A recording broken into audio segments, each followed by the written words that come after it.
ఎంత క్యూట్గా ఉన్నదో. అమ్మ ఏం చేస్తున్నావు అమ్మ? షర్బత్.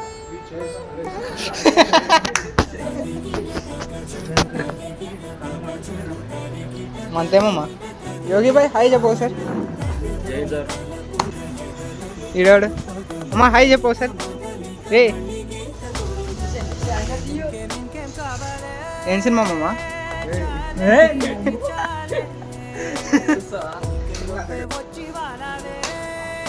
మన పెద్ద ప్లేయర్ మాస్టర్ ఈయన ప్రశాంత్ సార్.